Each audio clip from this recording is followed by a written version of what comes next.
आज की इस भागदौड़ भरी जिंदगी में हर व्यक्ति एक बेहतर जिंदगी की रेस में भाग रहा है, लेकिन उनमें से सिर्फ कुछ ही लोग अपने लक्ष्यों को हासिल कर पाते हैं, जबकि ज्यादातर लोग अपने लक्ष्य तक कभी पहुंच ही नहीं पाते। हम जब भी अपने लक्ष्य की ओर अपना कदम बढ़ाते हैं तो हमारे मन में तरह तरह के विचार उठने लगते हैं, जैसे मैं इसे हासिल कर भी पाऊंगा या नहीं, अरे इसमें तो बहुत समय लगेगा, लेकिन मेरे पास तो इतना समय ही नहीं है, अगर मैं असफल हो गया तो लोग क्या कहेंगे, वगैरह वगैरह। लेकिन इन सब में भी जो सबसे बड़ा डर रहता है वो ये है कि मैं इस काम में सफल हो भी पाऊंगा या नहीं।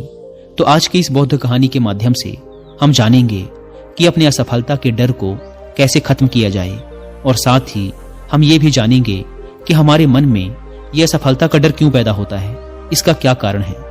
तो आइए कहानी को शुरू करते हैं। बहुत समय पहले की बात है। एक बौद्ध सन्यासी एक जंगल के पास अपनी कुटिया बनाकर रहा करते थे। वे बौद्ध सन्यासी बहुत ही बुद्धिमान व्यक्ति थे। जो भी उनके पास अपनी समस्या लेकर आता वो बहुत ही बुद्धिमानी से उसकी समस्या का समाधान निकाल देते। एक दिन वे वहीं पास के ही एक गांव में भिक्षाटन के लिए गए। जब वो भिक्षा मांगकर वापस लौट रहे थे तो रास्ते में उन्हें एक युवा व्यक्ति ने रोक लिया और कहा, मैंने सुना है कि आप किसी भी समस्या को बड़ी ही बुद्धिमानी से सुलझा देते हैं।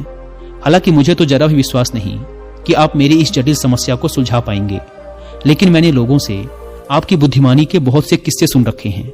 इसीलिए मैं आपसे एक बात जानना चाहता हूं कि हमें किसी भी काम में असफलता की घबराहट क्यों होती है, और हम अपने किसी भी लक्ष्य को असफलता की घबराहट के बिना कैसे प्राप्त कर सकते हैं। युवा व्यक्ति का यह प्रश्न सुन बौद्ध सन्यासी मुस्कुराए और बोले, मैं तुम्हारे इस प्रश्न का उत्तर जरूर दूंगा, और उसके बाद से तुम्हारी सारी घबराहट भी खत्म हो जाएगी, लेकिन उससे पहले तुम्हें मेरे साथ मेरी कुटिया तक चलना होगा। वह युवा लड़का उस सन्यासी की बुद्धिमत्ता को परखना चाहता था, इसीलिए वह कुटिया तक जाने के लिए तैयार हो गया। इसके बाद वह बौद्ध सन्यासी उस लड़के को अपनी जंगल के पास बनी कुटिया में ले आए, लेकिन तब तक शाम हो चुकी थी, इसीलिए वो भोजन करके सो गए। अगले दिन जब वो उठे तो बौद्ध सन्यासी ने उस लड़के से कहा, चलो आज मैं तुम्हें जंगल की सैर करा के लाता हूं। और वो दोनों जंगल की तरफ निकल पड़े। कुछ देर बाद बौद्ध सन्यासी ने उस लड़के को एक गुफा दिखाई और कहा, चलो मैं तुम्हें उस गुफा की सैर कराता हूं। लड़के ने कहा, हाँ चलिए, मेरी भी जंगल की गुफा देखने की काफी दिनों से इच्छा थी। इसके बाद वे दोनों गुफा के अंदर चले गए। गुफा के अंदर काफी अंधेरा था, लेकिन थोड़ी देर बाद बौद्ध सन्यासी चुपके से गुफा से बाहर निकल आए और उस गुफा के द्वार को बाहर से बंद कर दिया।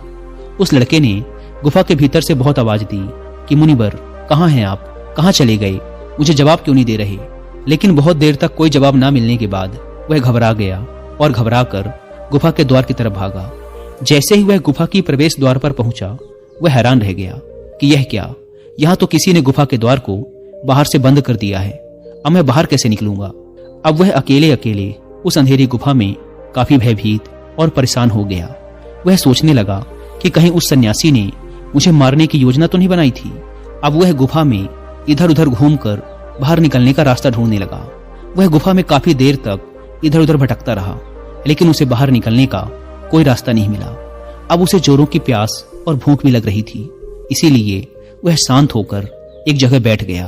तभी उसे एक सुरंग से सूर्य की रोशनी आती हुई दिखाई दी, पर उस रोशनी आने वाली सुरंग तक पहुंचना बहुत ही कठिन था, क्योंकि चारों तरफ बस अंधेरा ही अंधेरा था और वह सुरंग भी काफी ऊंचाई पर थी। पर फिर भी वह तुरंत उठा और अपनी सारी भूख प्यास को भूलकर अपना सारा ध्यान उस गुफा से बाहर निकलने पर लगा दिया। काफी मेहनत और प्रयास करने के बाद वह उस सूर्य की रोशनी आने वाली सुरंग तक पहुंच गया और कुछ दूर तक उस सुरंग में ही ऊपर चढ़ता गया। तभी अचानक उसे वह सन्यासी हाथ आगे बढ़ाता हुआ दिखाई दिया। वह लड़का झट से उस सन्यासी का हाथ पकड़कर बाहर आ गया और बाहर निकलते ही उस सन्यासी को गुस्से से चिल्लाकर कहा, मुनिवर, आप पागल हो गए हैं, आप मुझे इस अंधेरी गुफा में अकेले छोड़कर आ गए। आपको पता है मैं कितना भयभीत हो गया था और मुझे कितनी जोरों की प्यास लगी है। उस सन्यासी ने मुस्कुराते हुए उसे पानी दिया और कहा, अब मेरी बातों को ध्यान से सुनना। तुम इस गुफा के बाहर सिर्फ 2 कारणों की वजह से निकल पाए, जिसने तुम्हें इस गुफा से बाहर निकलने के लिए मजबूर किया।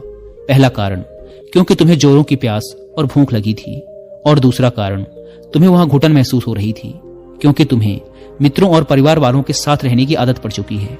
अब मैं तुम्हें 2 मुख्य कारण बताता हूँ जिसकी वजह से तुम इस गुफा से बाहर निकल पाए?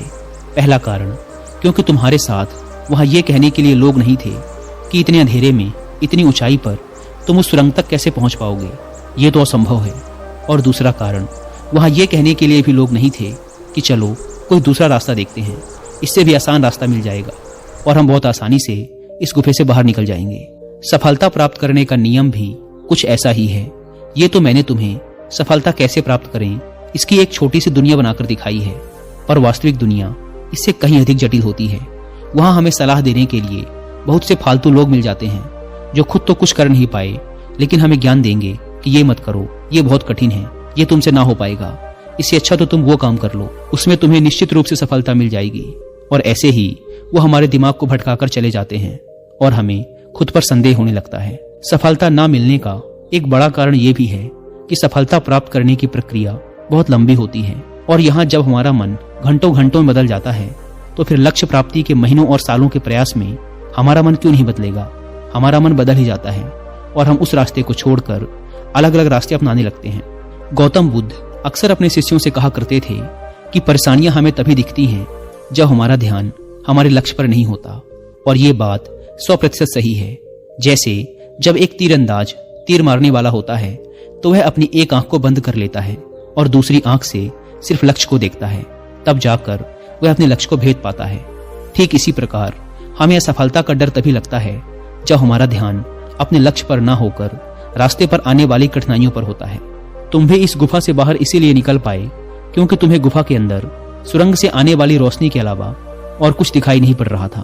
अगर उस गुफा के अंदर प्रकाश होता तो तुम वहां के बड़े बड़े गड्ढों और कीड़ों मकोड़ों को देखकर डर जाते और वहीं भटकते रह जाते।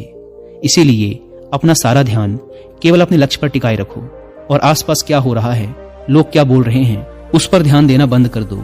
तुम्हारे मित्र और रिश्तेदार क्या कर रहे हैं, उन्हें सफलता मिली कि नहीं, ये सब देखना बंद कर दो और केवल खुद के काम पर ध्यान दो। फिर देखना कि जब तुम्हारा समय आएगा तो लोग खड़े होकर तुम्हारे लिए तालियां बजाएंगे। और इतना कहकर वो बौद्ध सन्यासी मौन हो गए। उस युवा लड़के ने कहा, मुनिवर, आपने तो आज मेरी आंखें ही खोल दी। आपकी कही हर एक बात में मुझे बुद्धिमानी नजर आई। आप सच में बहुत बुद्धिमान हैं, इसीलिए सभी आपकी बुद्धिमानी का लोहा मानते हैं।